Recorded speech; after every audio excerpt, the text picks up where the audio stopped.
Hi, who are you and where are you from? Hello, my name is Vasilios Kosmakos from Treasure Island, Florida.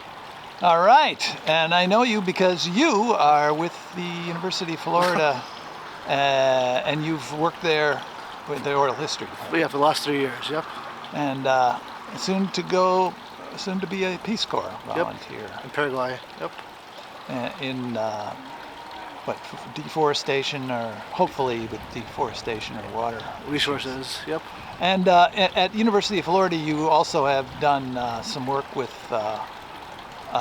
oral history and the waterways of Florida. Yep, the Summer Proctor Oral History Program, I was the founder of the Florida Natchez Project, where I've gone around across the entire state and interviewed people about water quality and water issues, and I'm super proud of that work. Congratulations. I've seen it and it's a terrific project. And you are a resident of, where are we right now? So we're in Treasure Island, Florida. We're outside the old Captain Kosmakos restaurant, currently Sea Dog Brewery. I was born and raised in Treasure Island. I'm 23 years old. Pretty much been here my entire life, and I'm a super proud resident of the island. And this pier you fished off of when you were a kid. Yeah, absolutely. This waterway, I've fished my entire life.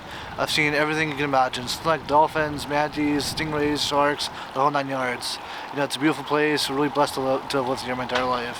Has the climate changed much since you were a kid? I think it has. I mean, this year in particular has been something I've never seen before.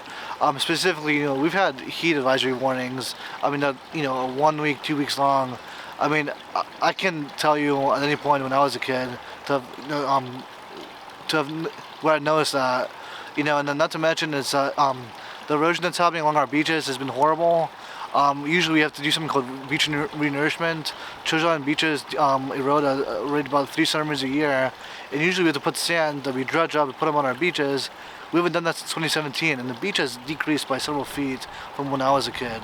You know, so and then not to mention that's, you know, the climate change has definitely had an impact on our local fisheries.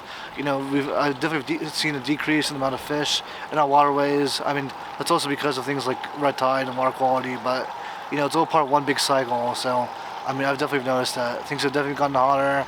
Again, the beaches are getting shorter. You know, it's affecting us. And the seasons. Absolutely. And what about on an everyday basis? Do you think about climate and say on a scale of 1 to 10, 10 being the most concerned, where would you put yourself? As an environmentalist or historian, you know, aspiring ecologist, I mean, it's definitely something that's always in my mind. I tend to think of context within the climate crisis within a human context. I definitely view it as, you know, a 7 or 8 in terms of one of these kind of consequential, you know, crises that are affecting humanity. Because the way I see it, the climate crisis, you know, it's inherently a human problem, right? Because what the climate crisis does is that we think of, you know, it as, you know, of creating these kind of underwater, of complete covering Miami and creating these, you know, landless like, you know, cities. That's not what the issue is. The issue is that the climate crisis creates microfractures.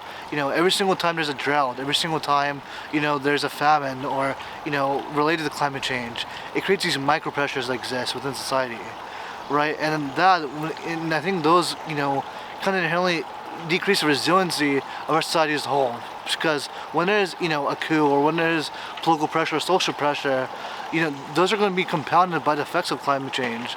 So something that wouldn't normally have affected people, right, because they're dealing with these micro pressures, you know, a bad harvest here, you know, bad fishing here, bad tourism, bad tourist, you know, year over there. Those are compounding, and those are, you know, creating larger and larger societal issues that are affecting us. You know, and we think of it as a modern day issue. It's really not. I mean, look at the Aztecs, look at, you know, the Middle Eastern cultures. I mean, climate change has completely eradicated human civilizations in the past because of these micropressures that, again, eventually created larger and larger socio-political issues. And I think the same thing is happening here.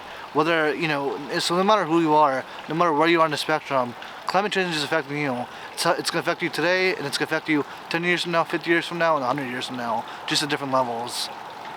And then what about the, well, what's being done locally? Is there seawalls? Are there seawalls being built? Are there homes being built on stilts? Is there anything being done locally to acknowledge the pressures of climate change? Climate change is certainly at the forefront of every single beach community along this entire coast.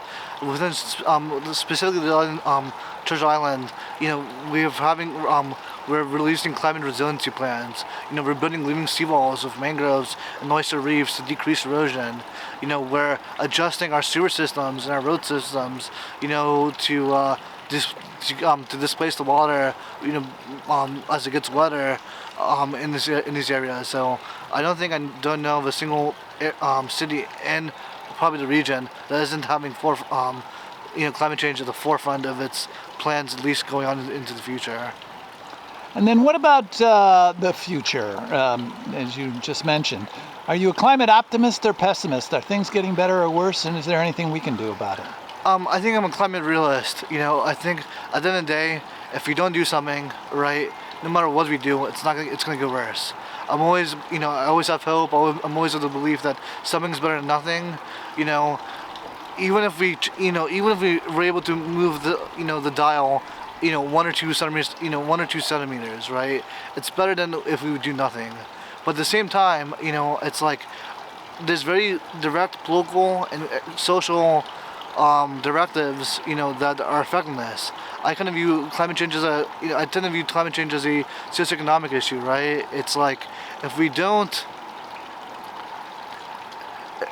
address the social, economic, and political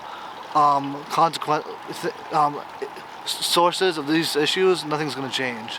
But if we society change our consciousness, and if we put pressure on the right people, then it's going to change. But it has to start from the top, and it has to, the top has to work in a combination with the bottom. The people at the bottom have to put pressure on the top, and the people at the top have to do the right thing. But if we don't address the sources of this climate crisis, at those very foundational levels, nothing's going to change. So, you're optimistic or pessimistic? Oh, I'm sorry. I'm cautiously optimistic. Again, I think people are waking up. Again, 50 years ago, where the environment was catching on fire. Now we're having climate crisis. Now we're having climate issues at the forefront of our political discussions. People are changing. It's slow, but it is changing. So as long as we keep the pressure up, as long as we put pressure on the right people, I think it's going to change. But we have to keep that pressure. Very good. On today, the 23rd of August, here on Treasure Island, you call this a barrier island? Yeah, it was naturally formed. I think about 10,000 years ago. A barrier island here, yeah. and right off of Tampa, St. Pete. And thank you very much. Thank you.